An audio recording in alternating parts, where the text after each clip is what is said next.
Summary of Linchpin, are you indispensable, जिसे लिखा है सेठ गोडिन ने। तो इस समरी की अगर बात की जाए तो ये बहुत पहले से चला आ रहा है कि दुनिया हमसे उम्मीद करती है कि हम एडजस्ट करें, उनके हिसाब से फिट होने की कोशिश करें, खुद को बदलकर एकदम उनके जैसे बन जाए। और ये चीज ना काफी टाइम से चली आ रही है, लगभग 1 सेंचुरी पहले से। लेकिन आज हालात बदल चुके हैं। आज अगर आप किसी और को कॉपी करोगे तो आपको कोई फायदा नहीं होने वाला, बल्कि उल्टे आपका नुकसान ही होगा। क्या आपने कभी सोचा है कि आप ऑलमोस्ट एक जैसी लाइफ जीते हो, रोज अपने काम पर जाते हो जो आप पिछले 15 सालों से करते आ रहे हो।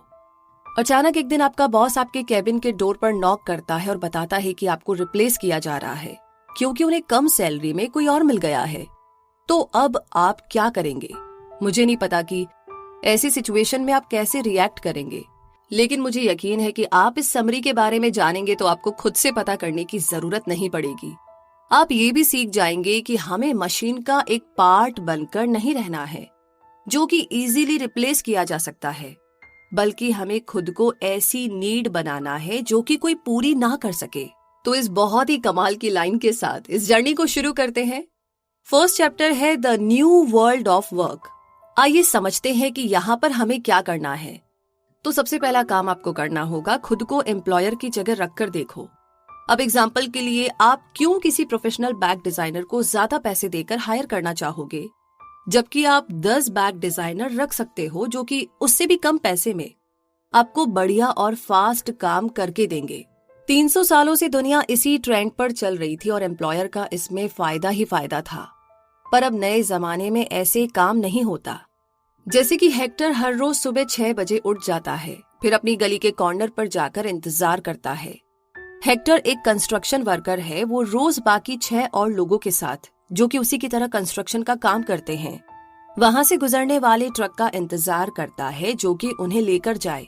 और जब ट्रक आती है तो ड्राइवर विंडो के शीशे नीचे कर लेता है। वो उनमें से सिर्फ 3 लोगों को पिक करता है।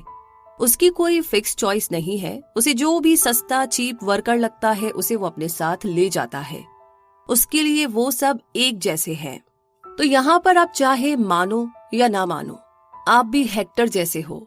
आप किसी कंपनी में एक जॉब के लिए अपना सीवी भेजते हो। आपका सीवी हजारों और लोगों के सीवी के साथ एक डेस्क पर पड़ा रहता है।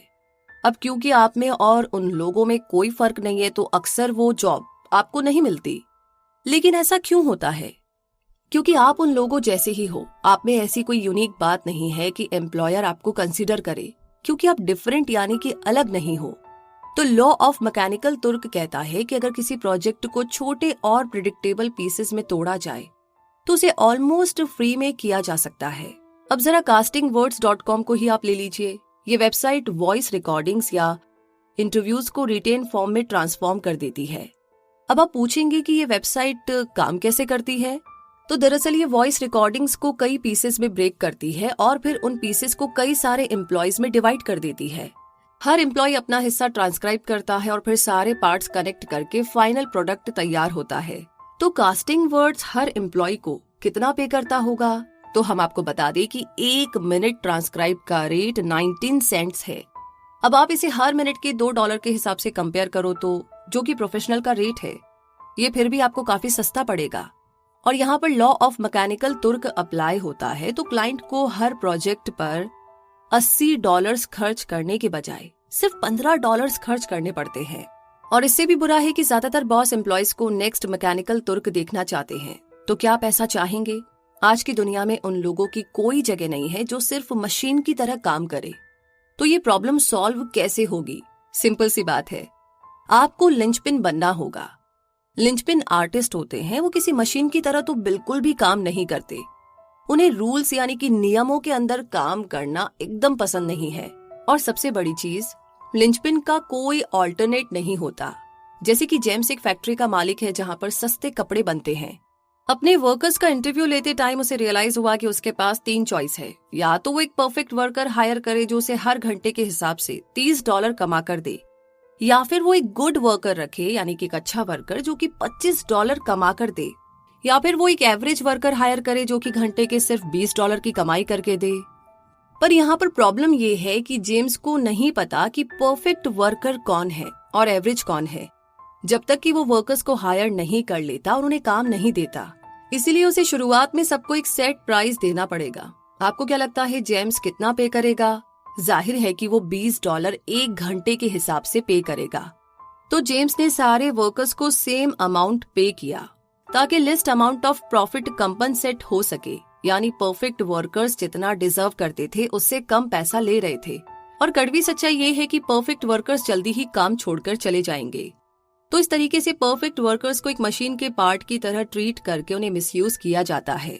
इंसान अपने करियर में इसलिए नहीं जाना चाहता कि वो क्या है, बल्कि इसलिए जाना चाहता है कि वो क्या करता है। अगर हम इंडिस्पेंसेबल बनना चाहते हैं तो हमें डिफरेंट बनना ही पड़ेगा। आपको अपने काम में वो वैल्यू और इमोशंस लाने होंगे जो कस्टमर्स और एम्प्लॉयर्स को चाहिए। कहने का मतलब है कि आपको लाखों की भीड़ में स्टैंड आउट करना है और डिफरेंट बनकर दिखाना है ताकि लोग आपको नोटिस करें। इसी के साथ आगे बढ़ते हैं और बात करते हैं थिंकिंग अबाउट योर चॉइस। यहाँ पर आपको खुद से एक सवाल जरूर करना है, क्या आप इंडिस्पेंसेबल हो? चलो इसका जवाब देते हैं, हाँ आप बन सकते हो।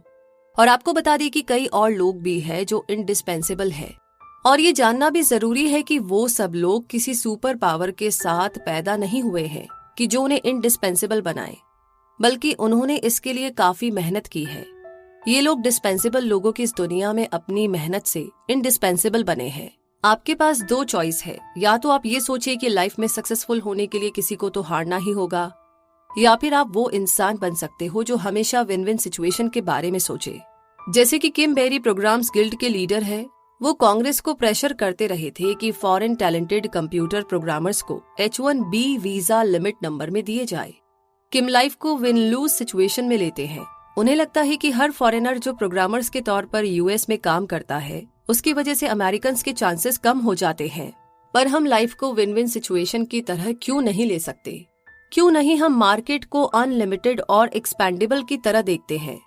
वो ये क्यों नहीं सोचते कि अगर फॉरेनर्स को डेवलपर्स जॉब मिल रही है तो वो कुछ अच्छा ही क्रिएट करेंगे और इससे लोकल टैलेंट्स को भी और ज्यादा अपॉर्चुनिटीज मिलेगी। आपको लगता होगा कि सक्सेसफुल लोगों के पास कुछ एक्स्ट्रा काबिलियत होती है, ऐसा कुछ जो आपके पास नहीं है, पर ऐसा नहीं है। स्टीव जॉब्स अडॉप्टेड थे। नेल्सन मंडेला ने जेल के अंदर से ही पूरी दुनिया चेंज कर दी थी। और भी बहुत से ऐसे लोग हैं जिनके पास कुछ नहीं था फिर भी उन्होंने सक्सेस अचीव की। कभी अमेरिकन ड्रीम हुआ करता था, work hard, do as you are asked to do and you are going to get rewarded, यानी मेहनत करो और जो बोला जाए वही करो तभी आपको रिवॉर्ड मिलेगा। लेकिन अब ये बात नहीं रही। अब न्यू अमेरिकन ड्रीम है be different, create value, be passionate and you are going to get rewarded. तो लिंचपिन बनो, वो बनो जिसे कंपनी इजीली रिप्लेस ना कर सके और यही आपका सबसे बड़ा रिवॉर्ड होगा। जब आप लिंचपिन बनते हो तब आप अपने जॉब को और भी पैशन के साथ एंजॉय करते हो क्योंकि आप अपने कस्टमर से कनेक्ट रहते हो। और अगर आप एम्प्लॉयर हो तो लिंचपिन को हायर करो। आपके ख्याल से कौन आपको ज्यादा प्रॉफिट कमा कर देगा? वो जिसे जो बोला जाए बिना सोचे एग्जैक्टली वही करे, या वो जो आर्ट क्रिएट करे, जो अपनी जॉब को लेकर पैशनेट हो और ऐसे प्रोडक्ट्स बनाए जिससे कस्टमर्स इमोशनली कनेक्ट हो सके। साथ ही जब आप लिंचपिन हायर करते हो तो आपका बिजनेस भी एक लिंचपिन बन जाता है, यानी एकदम यूनिक, और ये लोगों को एक बड़े स्केल पर आपस में कनेक्ट करने में हेल्प करता है।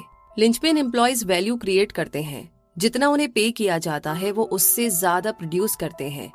इन्हें अपने काम से प्यार होता है। ये लोग फ्री स्पिरिट्स होते हैं जो कि हर काम परफेक्ट करते हैं। एक एम्प्लॉयर के तौर पर अगर आपको लिंचपिन चाहिए तो आपको भी एक लिंचपिन बनना पड़ेगा। तो आइए अब आगे हम जानते हैं बिकमिंग द लिंचपिन, यानी कि लिंचपिन बनना।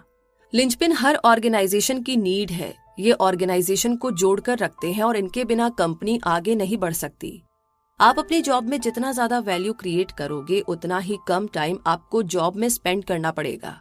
तो यही है लॉ ऑफ लिंचपिन लेवरेज, यानी आपको दिन भर में सिर्फ कुछ मिनट्स ही क्रिएटिव और एक्स्ट्रा ऑर्डिनरी करना होता है। बाकी टाइम आप बाकियों की तरह सिर्फ नॉर्मल स्टफ करते हो। क्रिएटिविटी वो छोटी सी चीज है जो आपके पूरे काम को शेप देती है, यानी टास्क को और भी आसान और कस्टमर्स के साथ और ज्यादा कनेक्टेड बनाती है। और फिर धीरे धीरे आपकी अर्निंग भी बढ़ती जाती है। मैरिस मायर उन लोगों में है जिन्होंने गूगल को एक शेप देने और डेवलप करने में मदद की है। वो लिंचपिन का एक परफेक्ट एग्जाम्पल है। मैरिस अपने जॉब में वैल्यू क्रिएट करना जानती थी, उसने यूजर इंटरफेस क्रिएट करने के लिए अपनी आर्ट का यूज किया जो कि कस्टमर्स के साथ इमोशनली कनेक्ट कर पाया। उनकी वजह से ही लोग बाकी सर्च इंजन जैसे कि याहू या बिंग के मुकाबले गूगल को पसंद करते हैं।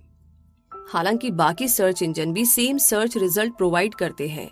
मैरिज जानती थी कि ऑप्टिमल सर्च रिजल्ट्स इंपॉर्टेंट है, लेकिन मोस्ट इंपॉर्टेंट नहीं। उन्हें मालूम था कि प्रोग्रामर्स के साथ कस्टमर्स की जरूरत को कैसे कनेक्ट किया जाना है।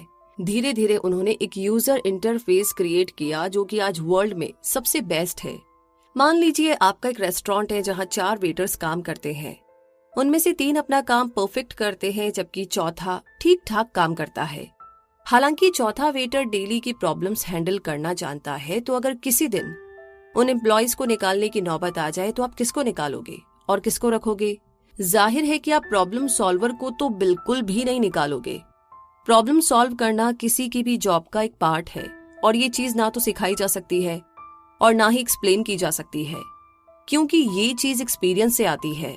जैसे कि डॉक्टर अचानक रुककर अपने पेशेंट से बात करे या उनकी बात सुने, उनकी जरूरत को समझे, या एक बरिस्ता खुद से जाकर कस्टमर से जाकर पूछे कि उनका दिन कैसा रहा, या फिर एक पायलट अपने कॉकपीट से निकलकर रोते हुए बच्चे को चुप कराए।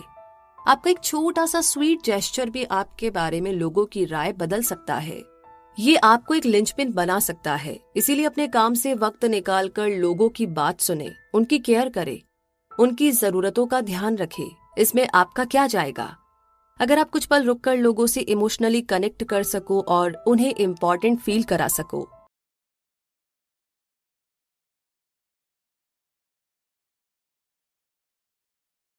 तो लिंचपिन बनने के प्रोसेस को जानने के बाद अब बात करते हैं द रेजिस्टेंस, यानी कि अगर आप कोई मास्टरपीस क्रिएट करे तो ऐसा आर्ट जो पहले किसी ने ना देखा हो, लेकिन जो आपका रेजिस्टेंस है वो आपको रोक लेता है।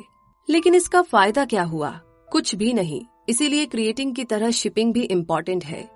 जब आप फर्स्ट टाइम शिपिंग अडॉप्ट करने की कोशिश करते हो तो कभी आपका काम गड़बड़ भी हो सकता है, लेकिन ये नॉर्मल चीज है। अब जैसे एग्जाम्पल के लिए सैटरडे नाइट लाइव, इसके नाम में ही शिपिंग प्रोसेस है। ये शो हर सैटरडे रात आता है, चाहे काम हुआ हो या नहीं।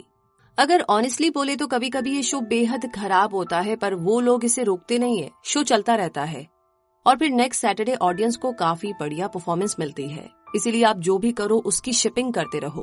पर शिपिंग इतनी हार्ड क्यों है? क्यों कुछ प्रोजेक्ट्स शिपिंग में फेल हो जाते हैं? ये 2 बड़े चैलेंजेस की वजह से होता है। पहला है थ्रेशिंग और दूसरा है कोऑर्डिनेशन, और दोनों के पीछे की वजह है रेजिस्टेंस। थ्रेशिंग का मतलब है किसी बड़े प्रोजेक्ट में स्मॉल डिटेल्स ऐड करके उसे ठीक करना या बेहतर बनाना। मान लो एक कंपनी कोई गेम डेवलप करती है, तो अब अगर आप क्लोजली देखें तो जितनी डेडलाइन पास आती जाती है थ्रेशिंग शुरू हो जाती है। इस बात को गलत ना समझे। हमारे कहने का ये मतलब नहीं है कि थ्रेशिंग बिल्कुल नहीं होनी चाहिए। हालांकि इसका भी एक राइट टाइम और जगह है। इसीलिए थ्रेश जल्दी करो और अपना प्रोडक्ट भी जल्दी फिक्स करो। थ्रेशिंग जितनी जल्दी हो उतना ही सबके लिए अच्छा है। कोऑर्डिनेशन एक और चैलेंज है। जैसे कि आप अगर 3 लोगों को आपस में इंट्रोड्यूस कर रहे हो तो सिर्फ 3 बार हैंडशेक होगा, पर एक और आदमी जोड़ देने से 6 हैंडशेक हो जाएंगे। एक और ऐड करो तो आपको 10 हैंडशेक मिलेंगे। अक्सर स्टार्टअप बिजनेस बड़ी कंपनी से ज्यादा सक्सेसफुल क्यों होते हैं? इसके पीछे भी एक रीजन है। स्टार्टअप के एम्प्लॉयज कम होने की वजह से आपस में कोऑर्डिनेशन भी आसान हो जाता है। लेकिन रेजिस्टेंस का रीजन क्या है? रेजिस्टेंस बेसिकली लिजार्ड ब्रेन है। ये आपकी ब्रेन के अंदर होता है, हमेशा डरा हुआ और भूखा। आपका लिजार्ड ब्रेन सिर्फ सरवाइव करना चाहता है। इसे कोई फर्क नहीं पड़ता आप सक्सेसफुल है या नहीं, इसे तो बस जिंदा रहना है। यही चीज रेजिस्टेंस है। आपका लिजार्ड ब्रेन आपको आगे बढ़ने से रोकता है। इसके ठीक अपोजिट हमारा डेमोन ब्रेन होता है।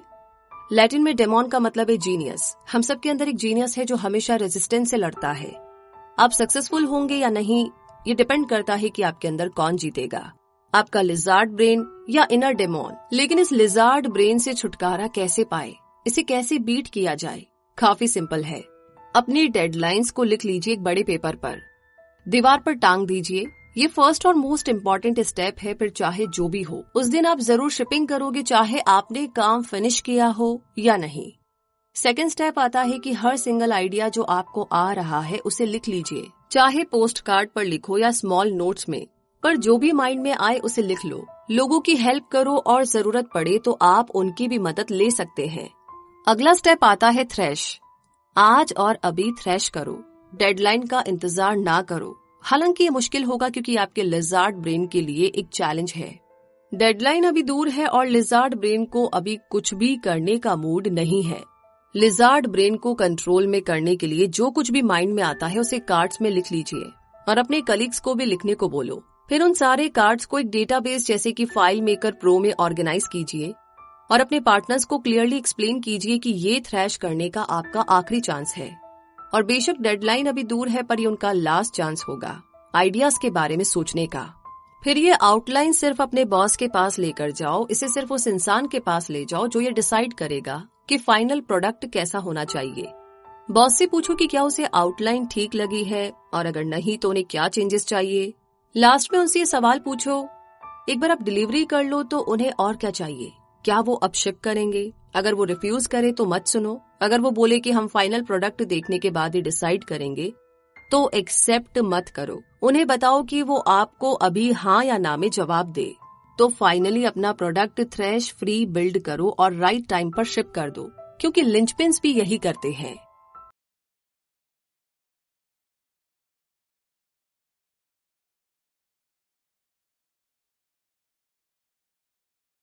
इसी के साथ अगला चैप्टर आता है the 7 abilities of the linchpin.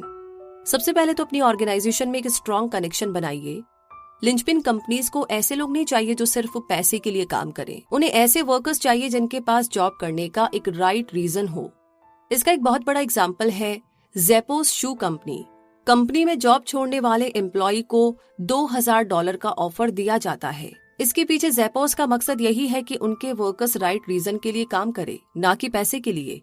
लेकिन अगर कोई एम्प्लॉय सिर्फ पैसे के लिए काम कर रहा है तो ज़ेपोस उससे $2000 लेकर उसे तुरंत जॉब छोड़ने के लिए बोल देगी।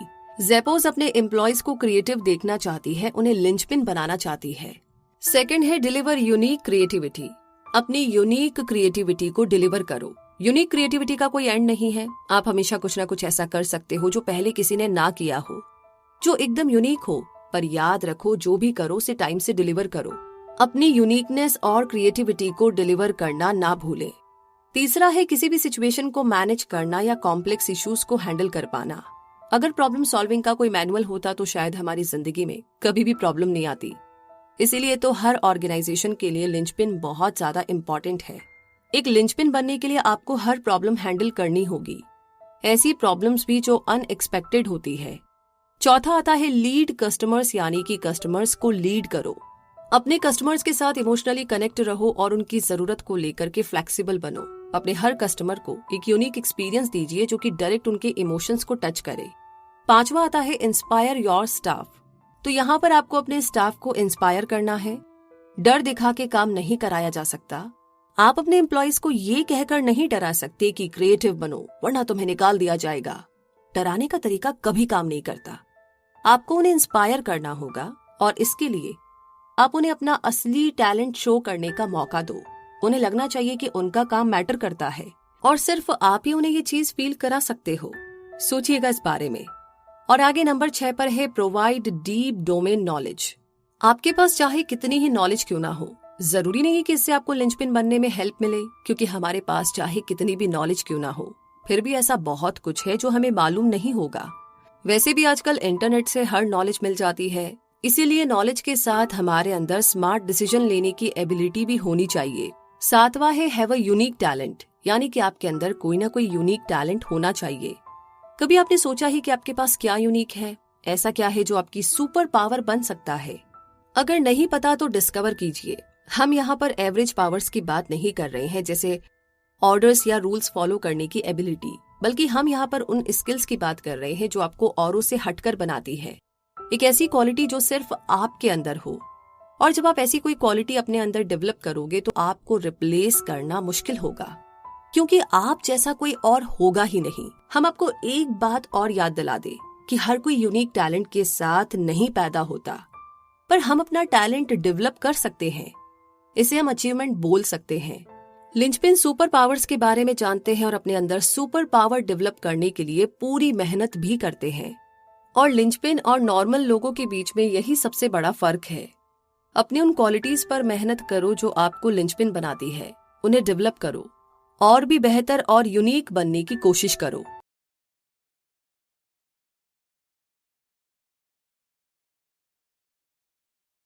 तो इसी कोशिश में थोड़ा और आगे बढ़ते हैं और अब समझते हैं what if my boss won't let me.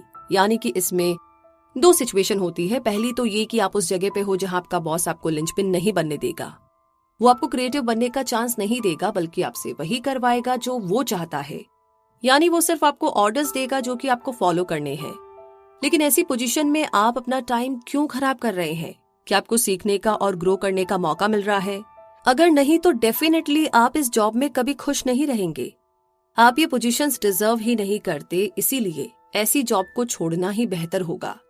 दूसरी सिचुएशन जो मोस्ट कॉमन है वो ये है कि आप सोचते हो कि आपका बॉस आपको लिंचपिन नहीं बनने देगा, लेकिन रियल में आपने लिंचपिन बनने की कोशिश ही नहीं की है, क्योंकि आप ऐसा करने से बहुत डरते हैं। ये सच है कि आपका बॉस आपको सेव नहीं करने वाला, आपको नहीं बचाने वाला। जब हायर बॉस आपके किसी काम को लेकर के सवाल पूछेगा तब आपके बॉस को ही आंसर देना पड़ेगा। इसीलिए हमें पहले बॉस को अपना प्लान सेल करना होगा, उन्हें अपने कॉन्फिडेंस में लेना बहुत जरूरी है। तो इसके लिए आपको क्या करना होगा? सिंपल है, आप अपने स्किल्स को सुधारिए, जितना हो सके एक्सपीरियंस गेन करें, और जब रियल टैलेंट शो करने का टाइम आएगा तो आपके पास काफी एक्सपीरियंस होगा और आपके पास अपने टास्क करने के लिए और भी ज्यादा कंट्रोल और टाइम होगा।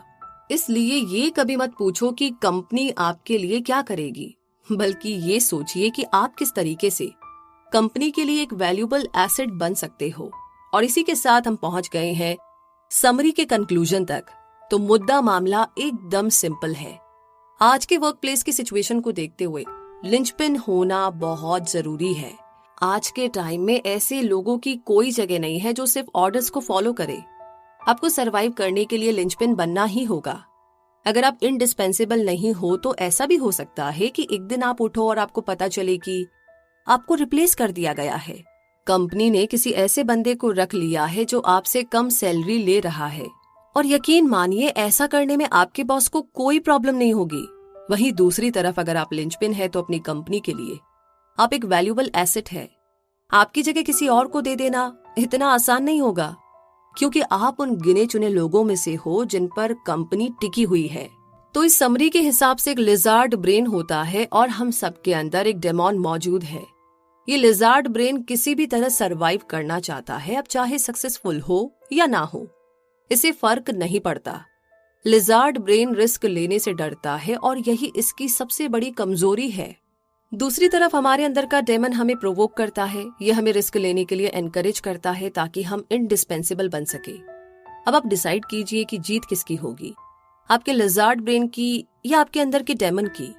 इस बुक में आपने लिंचपिन की 7 एबिलिटीज के बारे में भी जाना। पहली है सिर्फ पैसे के लिए काम ना करे, दूसरा क्रिएटिव वर्क डिलीवर करे, तीसरा डिफिकल्ट टाइप के लोगों से डील करना सीखे, और चौथा अपने कस्टमर्स से कनेक्ट रहे, पांचवा ये देखो कि आपकी जॉब का क्या इम्पैक्ट पड़ता है, छठा स्मार्ट डिसीजन लो, और सातवां अपनी एक यूनिक स्किल डेवलप करो। कोई भी कंपनी अपने एम्प्लॉयज पर रातों रात यकीन नहीं करती है। ट्रस्ट एक ऐसी चीज है जो हमें अर्न करनी पड़ती है, हमें कमानी पड़ती है। साथ ही साथ आपका एम्प्लॉयर तब तक रिस्क क्यों लेगा जब तक कोई सॉलिड रीजन ना हो, यानी आपको पहले खुद को साबित करके दिखाना होगा। तो यहाँ पर आप ये ना पूछिएगा कि कंपनी आपके लिए क्या कर सकती है, बल्कि पहले ये सोचिए कि आप कंपनी के लिए क्या कर सकते हो, और यही चीज है जो हमें एक लिंचपिन बनाती है। तो इसी के साथ ये समरी तो यहीं पर खत्म होती है, लेकिन लिंचपिन बनने की तैयारी यहीं से शुरू होती है।